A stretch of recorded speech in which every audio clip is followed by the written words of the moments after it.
Anoche me pareció entender, viendo la tele, que se le presentaba a Macri un pliego de condiciones, ¿no? O sea, queremos acordar con Macri que vuelva, pero bajo ciertas condiciones, según entendí viendo el programa de Luis Majul, ¿no? Que le estaban poniendo condiciones, ¿no? Bueno, continúo con Martín Rodríguez Yebra. Trabajar codo a codo. El tiempo perdido en maltratar a los que le ofrecían colaboración ahora tiene sus consecuencias. En el Congreso sigue toda marcha el Festival de los 2/3, con un oficialismo impotente y un kirchnerismo revitalizado. Desastre. Al menos hasta finales de octubre hay 19 gobernadores que no piensan acercarse a Milei, porque lo tienen que enfrentar en las urnas. En Córdoba, cuenta Martín, trató de tremendo mentiroso al exgobernador Schiaretti, que aspira a llegar al Congreso como coordinador de Provincias Unidas, el Frente Federal que podría tener la llave para definir la aprobación de las leyes. O sea, ¿qué está diciendo Martín de Yebra? Que Milei está insultando a un tipo que puede ser fundamental en el Congreso, ¿no es cierto? Y me adelanto de vuelta a la palabra que voy a usar más tarde, que es la palabra cooperación, ¿no?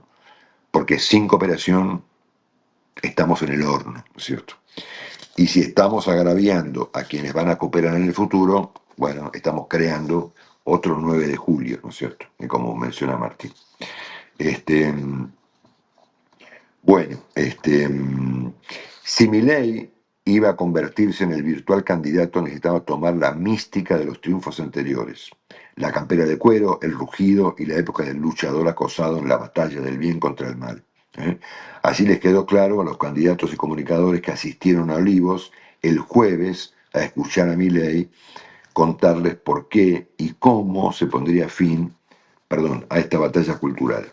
Pondría al frente la batalla cultural. Reivindicó todo lo hecho hasta aquí y atribuyó el resultado bonaerense a un ataque desestabilizador de los que quieren impedir el cambio. Coincidió con propagandistas oficiales como Alejandro Rosichner, ahora voy a hablar de él un segundo, que denuncian una supuesta operación del periodismo para instalar la idea de que el gobierno vive una crisis. Yo conozco a Alejandro Rosichner hace mucho tiempo, lo he entrevistado pila de veces y lo vengo viendo en la tele decir unas locuras alucinantes, ¿no? Agraviar, argumentando que el periodismo está vendiéndole a la gente algo que no ocurre, que es que hay una crisis, ¿no? Y que no hay tal crisis, ¿no? O sea que no solamente Alejandro Rosichner está acusando el periodismo, o por lo menos hay alguna parte que ponerle, no sé, ¿no? Pero el periodismo en general, ¿no? De obstaculizar y de procurar derribar a Milei, sino que además piensa que la gente es tonta, ¿no? Y que no advierte que estamos en una crisis, ¿no? Pero bueno, así es la gente, ¿no es cierto? Evidentemente hay una serie de personajes que se han vuelto voceros del gobierno con independencia del vocero oficial, entre ellos Alejandro Rosichner, ¿no? Que me da mucha pena por él, ¿no? El papel que ha hecho ayer y estos días ha sido lamentable. Bueno, voy a el señor Miri, cuyo nombre de pila es Santiago, si no me equivoco, que escribe en Clarín. Dice que el discurso del gobierno envejeció rápido, ¿no? Sobre todo porque la pelea interna en el gobierno ya alcanza profundidades ridículas. La secretaria general, Karina Miles, ordenó a los voceros del gobierno que desmintieran que su mano derecha había sido desplazado de la organización electoral, Lule Menem. Lule está en los 3 grupos de campaña que hay. El de jefes de campaña, el de equipos de campaña, y ahora está en el grupo de presidentes provinciales de la Libertad Avanza. O sea que Lule Menem no se fue a ninguna parte. Y hubo, según cuenta el señor Ignacio Miri, perdón, mil disculpas, que hay una pelea ahora entre Pilar Ramírez y Lule Menem, ¿no? A ver quién maneja ¿cómo se llama? Como decía Mujica, el, el pastel, ¿no es cierto? Bueno. Macri tiene claro, según Ignacio Miri, que mientras Karina Milei siga pesando, será imposible tener una conversación profunda con el presidente. Sobre todo porque como una de las que se necesita, sobre todo como una de las que se necesita para establecer alguna clase de acuerdo político, ¿no? La idea de mostrar a Milei moderado contrastó con el discurso habitual del ministro de Economía Caputo, siempre dedicado a descalificar opositores, colegas economistas y periodistas, que prefieren no escribirse en el coro de aduladores, con el que se rodean en sus intervenciones públicas. El mercado desde ese tiempo parece quererle más a esas voces críticas. Vuelvo aquí a lo que marca Ignacio Miri sobre Macri, ¿no? Macri, según Ignacio Miri, y yo creo que debe ser así, tiene claro que mientras Karina Milei siga teniendo el peso que tiene, es imposible tener un acuerdo con el presidente Milei. Y ayer en la tele se le presentó a Macri un pliego de condiciones. ¿Vos querés acordar con Milei? Bueno, tenés que bancarte a Karina. Veremos qué hace Macri. Bueno, Francisco Pancho Olivera ha escrito ayer, los tenedores de bonos, el sábado, perdón, que ayer hicieron que Rico País tocara 1.516 puntos básicos, quieren saber hasta dónde el programa de gobierno es económica y políticamente viable. Una concatenación de errores de la propia administración, zancadillas legislativas y sospechas del caso español y sobre todo la derrota del oficialismo en la provincia de Buenos Aires convencieron a los ahorristas de huir del peso. Una vez más, dice Pancho Olivera. Una observación, por supuesto, muy, muy apropiada. Sigo, ¿no? Esteban Lafuente, que es un periodista que él lo sabe, yo sigo mucho en La Nación y le mando un abrazo, ha citado a un señor que se llama, economista, que se llama Juan Carlos Alac, se escribe Hallak, que es un economista de Harvard, investigador del CONICET, que dijo, yo no estoy seguro de que el estilo, canchero o no, se refiere a Caputo, ¿no?, afecte mucho. Lo que afecta es no poder dar a futuro una visión convincente de cómo cierra el esquema económico. Cuenta Esteban Lafuente que dice el señor Alac. Y esto falló en los últimos meses. Y más todavía se percibe no solo que hay algo en el esquema que falla, sino que la canchereada manifiesta negación del problema, ¿no?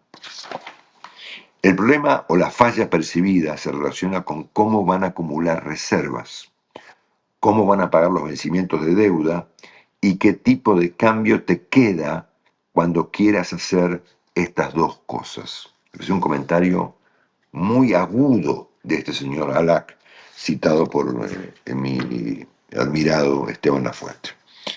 Bueno, Fernando Laborda, que es un editorialista muy importante de La Nación, ha dicho, si se toman, esto es muy interesante, si se toman todas las votaciones en la Cámara de Diputados, en las que se rechazaron vetos presidenciales con alrededor de 180 votos, es preciso tener en cuenta que el peronismo kirchnerista apenas suma 98 legisladores propios, por lo que casi la mitad de quienes votaron en contra del gobierno pertenecían a otros bloques que en anteriores circunstancias habían sido aliados del oficialismo. Lo propio ha ocurrido en el Senado, donde la Libertad Avanza ha perdido votaciones por más de 60 votos, cuando el kirchnerismo tiene 34 de los senadores. Interesante. El fenómeno de estas semanas ha sido un abandono generalizado de muchos antiguos aliados del gobierno nacional como consecuencia de una estrategia electoral de Milei y su hermana Karina que empujó a potenciales socios hacia el campo opositor. Con estos comentarios fragmentados, por supuesto, de artículos y comentarios de fin de semana, estoy procurando ofrecerles una especie de observación general respecto del diagnóstico de cosas de la Argentina. Bueno, ha escrito ayer Joaquín Morales Solá, destituyentes en la peor semana del presidente. Dice Joaquín, obviamente, que hay sectores destituyentes, y algunos los hemos visto, ¿no? Una legisladora, una senadora kirchnerista que dijo que Milei se iba antes de octubre, el senador Mayans, o algunas voces, algo si se quiere, más secundarias, ¿no? Entonces, Joaquín dice, destituyente, responde rápido y sin dudar un viejo senador con vasta experiencia en el Congreso. cuando se le pregunta cómo describiría el clima entre la mayoría de los senadores. Esa inexplicable mayoría de legisladores cree que el país sería mejor sin Milei. Pero el número mágico comienza a debilitarse cuando varios legisladores son advertidos de que la única alternativa a Milei que existe ahora es Kicillof, ¿no? Entonces Joaquín dice una observación breve pero súper interesante.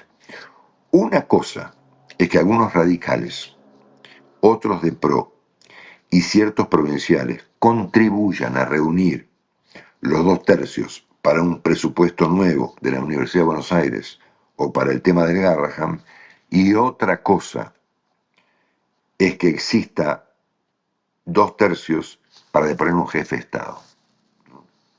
Y es una observación muy interesante, ¿no? Porque una cosa es que efectivamente ocurre una votación masiva, ¿no?, para aprobar recursos para el Garrahan, y otra cosa es que exista tal votación para hacer un juicio político. Tiene razón Joaquín, eso no parece ser efectivamente posible, ¿no? Dice Joaquín, el poder tiene también la obligación de conservar el poder, ¿no? La peor semana de Milei, que fue la que pasó, puede explicarse con un fracaso electoral bonaerense y con las recientes derrotas parlamentarias. En diputados se alcanzaron en un mismo día 2 veces los 2/3 para rechazar los vetos de Milei. Y el Senado consiguió esa mayoría especial al día siguiente para desestimar otro veto presidencial. Observados a simple vista, tales mayorías, puede deducirse que el presidente perdió el derecho de veto, y también de firmar decretos de necesidad de urgencia. Y subraya en un punto que el ministro Caputo habla por su preferido medio presuntamente periodístico, el canal de streaming Carajo, y al día siguiente no cambia nada. Bueno, Joaquín Morales Solá.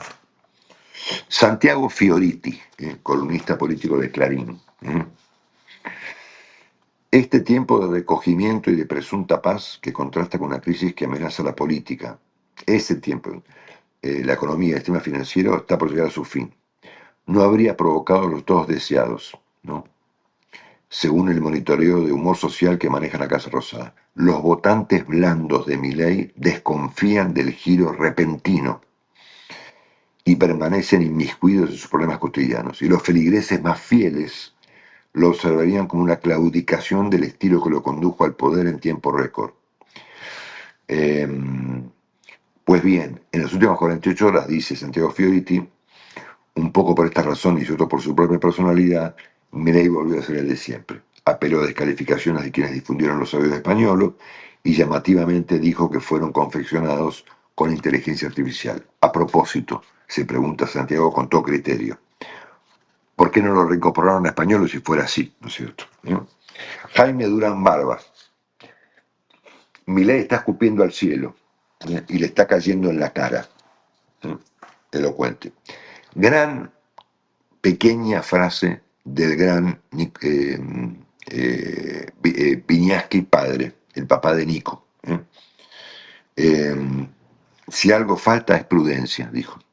Una frase extraordinaria. Miguel Viñaski. El futuro acecha el pasado. En el futuro acecha el pasado. ¿Qué está diciendo con esta frase tan breve pero elocuente? Que en el futuro argentino lo que parece venir es el pasado, ¿no? Bueno, Eduardo Fidanza, el sociólogo, gran sociólogo argentino, director de Poliarquía, escribió en Perfil, citando un libro de Marcelo Diama, un economista argentino, fue industrial también, hablando del péndulo argentino. ¿Hasta cuándo? Las últimas décadas de la Argentina se han caracterizado por cambios muy profundos y muy bruscos en la política económica que muestran una oscilación, cita Fidanza a Diama, ¿no?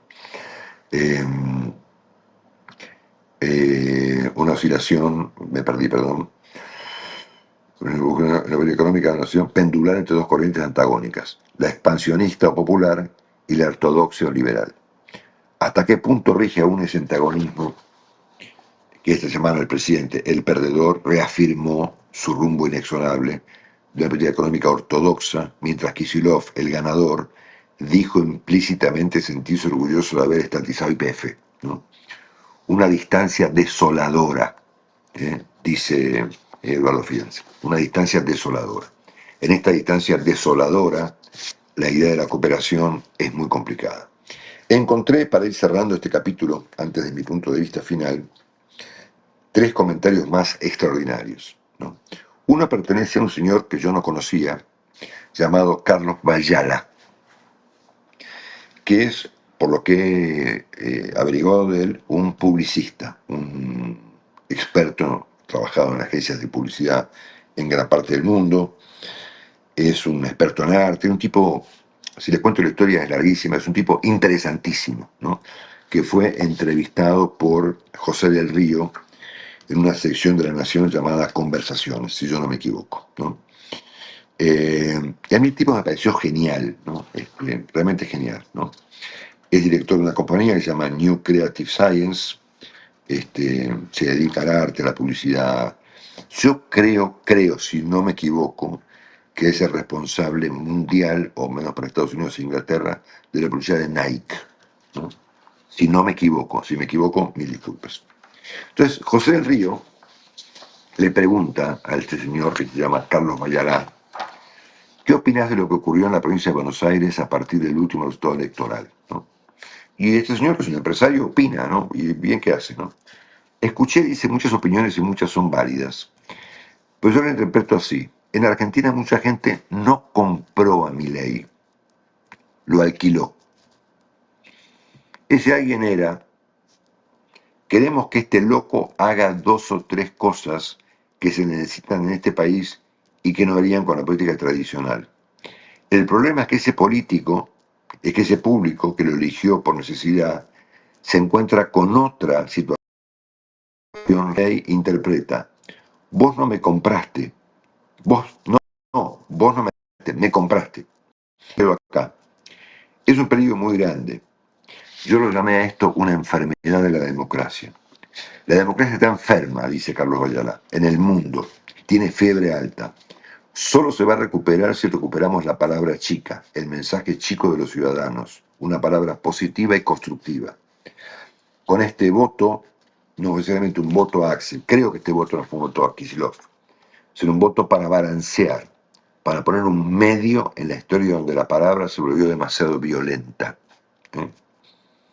La votación del domingo pasado, dice Bayala, fue simbólica. Lo elegido como representante es el secundario frente a lo que dijo simbólicamente el electorado. Dijo hasta acá Karina, hasta acá el gordo Dan, y una forma de hacer no política. Hubo un freno. Quienes no fueron a votar probablemente habían votado a Milei antes. Y eso es un mensaje. Muy interesante lo de este hombre. Y muy bueno lo de José del Río acá. El reportaje, ¿no? Y quienes votaron a Kicillof no lo hicieron por él. No hay tanto entusiasmo. Lo hicieron porque no había otra opción. No quiero pronosticar, pero que estos 2 espacios dejen lugar a un tercero más equilibrado que creo necesario, ¿no? Y acá el reportaje de José del Río es fantástico. El señor se llama Carlos Bayalá. Acá les muestro su foto, ¿no? Para ustedes Perdón por lo improvisado del caso, ¿no? Pero estamos con este problema de internet. Ahí está Carlos Bayala. Me pareció genial lo que dice.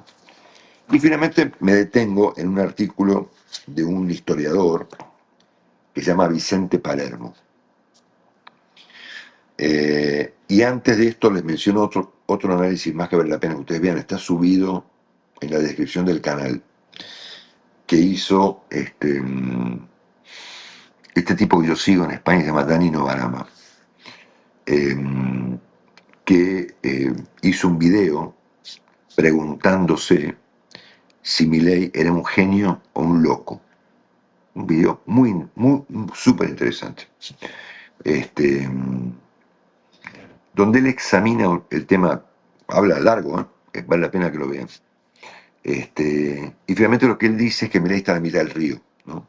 Y que naturalmente las reformas que Milei ha postulado hacer están en un momento dramático, ¿no? Donde finalmente solo se ven las penurias y no alcanzamos a ver la otra orilla del río, ¿no? Y que por supuesto la gente va a votar en este contexto, ¿no es cierto? Y que finalmente esto va a funcionar si los argentinos confían y no funcionará si los argentinos desconfían. El video es más largo, es más sofisticado que esto, por supuesto, se los aconsejo, está subido en la descripción del canal, yo no lo puedo reproducir por un tema de derechos. Y finalmente me detengo en un título, el delicado equilibrio entre la confrontación y la cooperación. Vicente Palermo, que es evidentemente un historiador, yo no lo conozco, creo que una vez lo entrevisté en la radio, utiliza ejemplos históricos para referirse a la noción de confrontación y de cooperación, ¿no? Y dice en un momento, a veces tan simple, pero las cosas simples son a veces las más geniales. Si se trata de crear condiciones favorables para grandes reformas, no se precisa tanto premiar a los ganadores como premiar a los perdedores. Para un gran político que procura establecer cambios de largo plazo, no es tan importante organizar la cooperación de los vencedores, sino cómo organiza la cooperación de los derrotados. Y vuelvo a la palabra clave acá, que es la palabra cooperación. Y voy a referirme a ella inmediatamente. Dice que para la confrontación es necesaria para vencer y estar en condiciones de organizar la cooperación en un marco, en el marco creado, no para reproducir indefinidamente la radicalización que torna la cooperación imposible. Repito esta frase. La confrontación es necesaria para vencer y estar en condiciones de organizar la cooperación en el marco creado, no para reproducir indefinidamente la radicalización que torna la cooperación imposible, ¿no? Esto lo firma en un artículo sobre historia, donde cita ejemplos históricos, el historiador Vicente Palermo, y fue publicado en La Nación el día sábado pasado. Bueno, y allá voy con esto, en este día un poco turbulento también para nosotros, cierro. Argentina atraviesa una turbulencia multicausal, en un contexto electoral incierto, en una situación financiera que está casi poco menos que fuera de control, que depende ahora de un salvavidas, de un autócrata como Donald Trump, que capaz de cualquier cosa, agravada por comentarios, digamos, antológicos, pongámoslo así, tanto del presidente Milei como de su ministro de Economía. Milei llegó a decir, según Jorge Liotti, no estamos vendiendo dólares, estamos comprando pesos, ¿no? La cargada. Y esa frase esta frase de Caputo, de comprar campeón, digamos, a decir vamos a vender hasta el último dólar que tenemos, no ha hecho más que contribuir, digamos, a observar una situación que está fuera de control, ¿no es cierto? Donde se dice cualquier cosa. Una primera interpretación, yo entiendo que bastante superficial, sugiere que toda esta situación es el resultado de lo ocurrido el 7 de octubre pasado en la provincia de Buenos Aires, que sugiere, ¿no es cierto?, una vuelta de kirchnerismo al poder. Yo entiendo que confundiendo causas con consecuencias y suponiendo también que el camino de Kicillof a la presidencia es un camino sencillo, ¿no? Cosa que por cierto no lo es, ¿no es cierto? O sea, Kicillof enfrenta un desastre en la provincia de Buenos Aires, que la gente lo vaya a votar para presidente en octubre del 27 parece una teoría que al momento no tiene mayor fundamento, y tiene que enfrentar además dificultades internas en el peronismo muy severas, tanto del lado del kirchnerismo como del lado del peronismo, si es que existe tal cosa, más razonable, ¿no es cierto? También hay una segunda interpretación, por esto yo lo escuché el sábado, creo que fue con Marcelo Bonelli, si no me equivoco, al banquero Juan Napoli, ¿no? Presentar este argumento tan poco sofisticado, tan rudimentario, bueno, esto está así, es un despelote, porque en realidad ganó Kicillof en la provincia de Buenos Aires. ¿Y qué ganó Kicillof en la provincia de Buenos Aires? Concejales y diputados provinciales. A mí la explicación eso no me alcanza. Hubo una explicación mucho más importante ofrecida ayer por un argentino que trabaja aquí en Nueva York, en Banco de Inversión, que se llama Javier Timerman, que lo entrevistó este chico que está en Rivadavia, no me acuerdo, se llama Franco Mercuriali, si no me equivoco, que era, bueno, en este momento no me acuerdo, mil disculpas. Pero Radio Rivadavia ayer en la mañana, domingo, emitió un reportaje a este señor Javier Timerman, que fue completamente genial, ¿no es cierto? No el reportaje, sino las respuestas de Timerman, fueron extraordinarias. Hablando de qué? De cooperación, ¿no es cierto? Bueno, hay una segunda interpretación, eh, un poco más futurista, digamos, que sugiere que en octubre próximo, este octubre próximo, el gobierno pierde las elecciones en un contexto de clima destituyente. Y yo pensaba, si aún así perdiera las elecciones el gobierno, bueno, las pierde, ¿no? Y seguramente perdiendo, o aún perdiendo, tendría más bancas, ¿no? Sobre todo en el Senado, ¿no? Por lo tanto, sería una derrota relativa, ¿no es cierto? Ustedes recuerdan que en las elecciones últimas de Argentina todos ganaron todos, ¿no es cierto? Todos tienen una explicación para sugerir que finalmente algo ganaron, ¿no es cierto?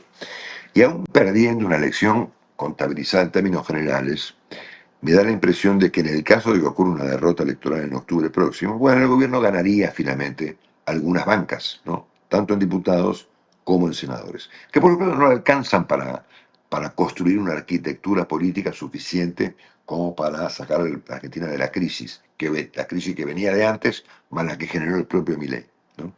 Que se suman, ¿no? Exponencialmente.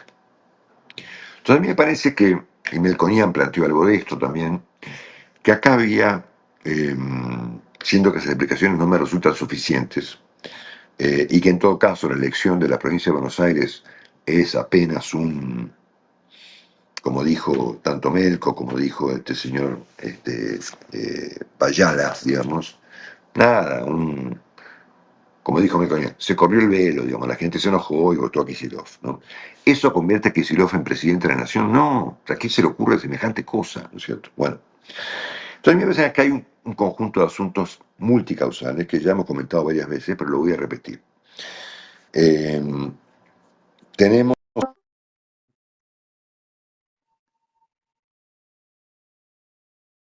no por la inclinación del gobierno a la cuestión, que por supuesto yo la apruebo y la aplaudo, sino básicamente por el atraso cambiario, que es lo que está hoy en día crujiendo. O sea, a ver, ¿qué es lo que demonio está crujiendo acá? El tipo de cambio, que estaba atrasadísimo. Cuando yo decía esto en la radio, me llevaron echando, ¿no es cierto? Y me decían pesimista, devaluacionista. Este truco, digamos, esta fantasía, esta ilusión, digamos, de un dólar regalado, digamos, la Argentina fracasó 400 veces, ¿no? Y pretender que ese tipo de cambio funcione como un embudo para que toda la economía pase por ese embudo y salga lo que salga, es una imprudencia, ¿no? Es una imprudencia. Es obvio que Argentina tiene que modernizarse, tiene que competir, abrirse al mundo, lo que demonios sea, pero no con un tipo de cambio que destruye los ahorros de los argentinos en dólares, que produce que la Argentina sea un país carísimo, que nadie invierta nada excepto en bonos para hacer carry trade, etcétera, etcétera. Acá tenemos una primera cuestión que está crujiendo, que es el tipo de cambio, la banda de flotación, como crujió el crawling pega antes, y ahora se agravó el cuadro porque hay sospechas respecto al pago de la deuda.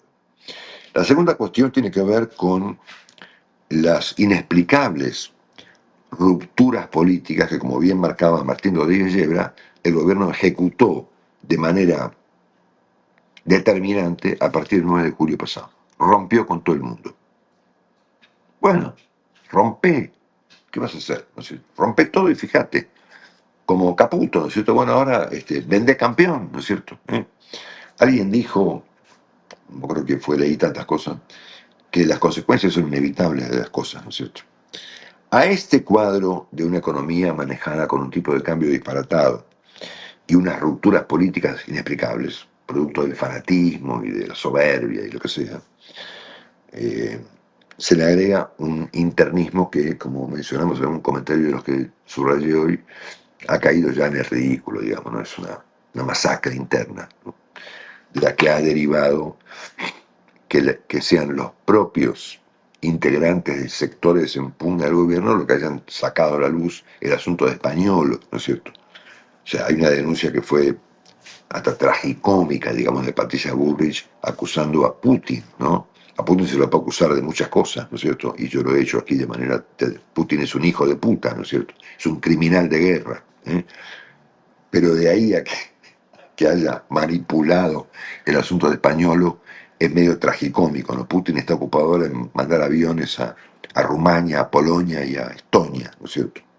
Bueno, y en provocar a la OTAN. Por lo tanto, a este cuadro se le agrega una sospecha de corrupción, ¿no? Al menos en plano de la sospecha, ¿no? Con el sospechado, que es Lule Menem, inmóvil, ¿no es cierto? Porque finalmente no se fue a ninguna parte. A ver, Lule Menem estará más o menos corrido, pero yo creo que no, pero estará corrido de las famosas mesas políticas, sí es que está corrido, pero su cargo institucional sigue estando vigente y no fue echado, ¿no?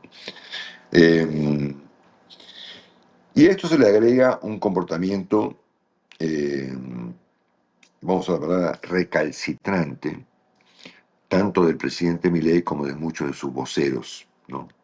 Voceros políticos y voceros televisivos, ¿no? Este, y este cóctel, ¿eh? Me parece que es un cóctel que explica eventualmente mejor lo que mucha gente supone que solo se debe a una cuestión de carácter electoral de septiembre pasado y que esa elección nos muestra un futuro sombrío. ¿Sí? Viene Kicillof, ¿no es cierto? Viene Cristina, ¿no? Y además se lo acusa ahora Kicillof, y a mí me causa gracia eso, de hacerse el moderado, ¿no?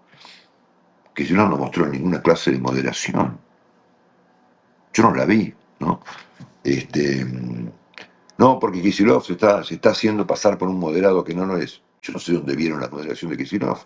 Al contrario, se mostró muy poco moderado en el único reportaje que ofreció, que fue con Carlos Pañi el lunes pasado, donde yo no vi ni en clase de moderación, al punto tal que no solamente no se moderó, sino que ratificó que había acertado con lo de YPF.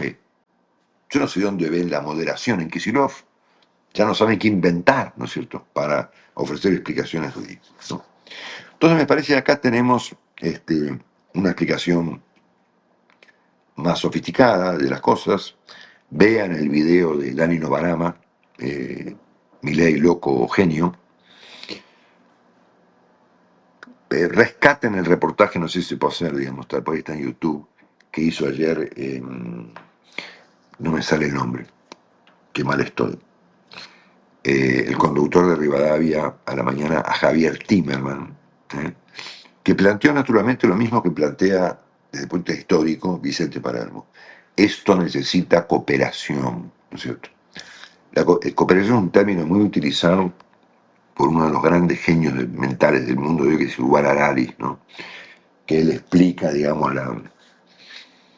la cooperación. Dice que el hombre es el único especie que progresa por cooperación, ¿no es cierto?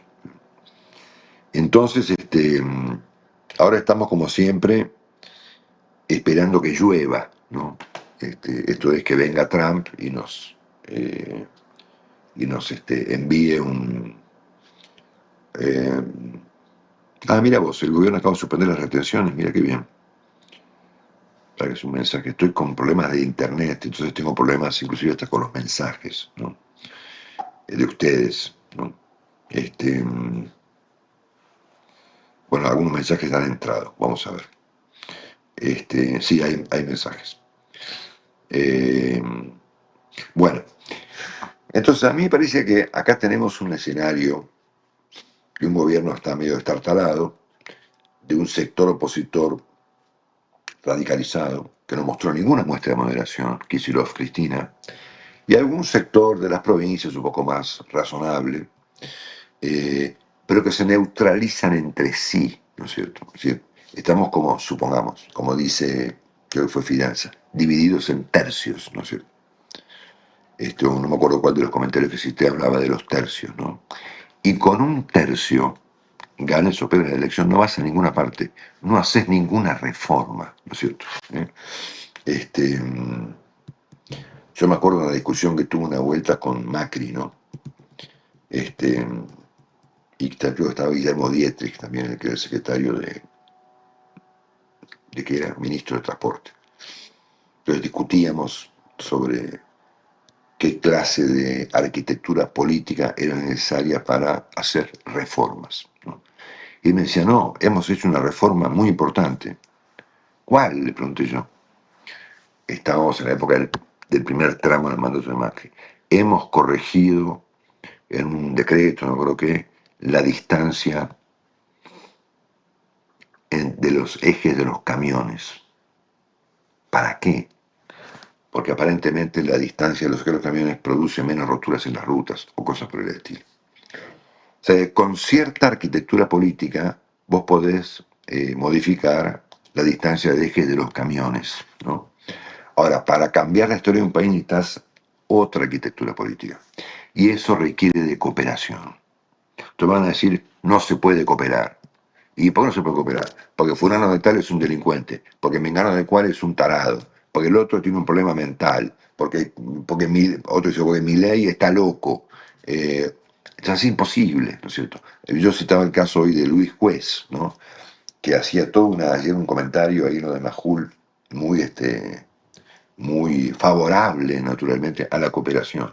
Y acto seguido empezó a putear lo que hay. Entonces, ¿de qué cooperación estás hablando? Estás puteando la provincia de Córdoba, que es crucial para el futuro de la Argentina. Habla de Cristina, qué sé yo, decir, pero dejarlo a Chiaretti en paz, o al gobernador de Córdoba, al de Santa Fe, que son tipos fundamentales con los que hay que cooperar. O sea, a ver, cooperar quiere decir construir consensos, cohabitar, ¿no? Quiere decir que hace falta unas mayorías parlamentarias para que no le pase a Milei el desastre que le acaba de pasar, que perder 45 votaciones parlamentarias seguidas, ¿no es cierto? Metiendo a la Argentina en una crisis política y financiera de resultados imprevisibles, ¿no? Entonces, señores, usando la palabra carajo, ¿no? ¿Qué carajo les pasa, ¿no? Que no podemos entender que acá hay que cooperar. Me va a decir, bueno, son todos unos delincuentes. ¿Sabes qué? Sí, la política es una actividad sórdida, es una actividad inescrupulosa. Muchos piensan que es, hasta Ortega pensaba que es necesariamente inescrupulosa, lamentablemente. Pero así es, ¿no? Y la política, por lo tanto la cooperación, se hace con lo que hay, no con lo que no hay, ¿no es cierto? Yo siempre me acuerdo de Macri, ¿no? Yo tengo mucho afecto por Macri, como ustedes comprenderán, aunque hemos tenido discusiones espantosas, ¿no? Hasta peleas hemos tenido. Macri hablaba del cohete a la luna, que después dio origen al portal de Horacio Berbisky, ¿no? Que la Argentina se resolvía si agarrábamos un cohete y mandábamos a la luna a un montón de tipos indeseables, ¿no es cierto? ¿Eh? Que seguramente lo eran, ¿no? O lo son, ¿no? Y yo pensaba, la política se hace con lo que hay, no hay cohete a la luna, ni tenés forma, es una teoría divertida, digamos, pero que no existe en la realidad, ¿eh? No podés agarrar un cohete y mandar a Moyano a la luna, mandar a los dirigentes, a los kirchneristas o a los... No, sé, eso no es una estupidez, ¿no? Entonces me parece que si el presidente Milei y su gente y el resto de la política, o al menos un sector de la política, no lee lo de Vicente Palermo, no escucha a Javier Timerman, no lee a este señor Bayana que mencioné hoy, y no entiende lo que está pasando. Y vamos a terminar en un fracaso estrepitoso dentro de poco tiempo, ¿no? Lamentablemente. Por eso creo que la palabra cooperación es la palabra que aplica en este momento, o a partir de este momento, o a partir del momento en que finalmente lleguemos como lleguemos a las elecciones, ¿no? Con la economía dada vuelta, con el tipo de cambio que no sabe dónde, con la banda de flotación explotada o no, con el salvataje del, del demoledor de la democracia americana, Donald Trump, que estamos esperando como que, viste, esperando que llueva, ¿no es cierto? Los argentinos dependemos finalmente de que llueva algo, de que llueva agua en el campo o de que finalmente lluevan dólares de parte de Estados Unidos.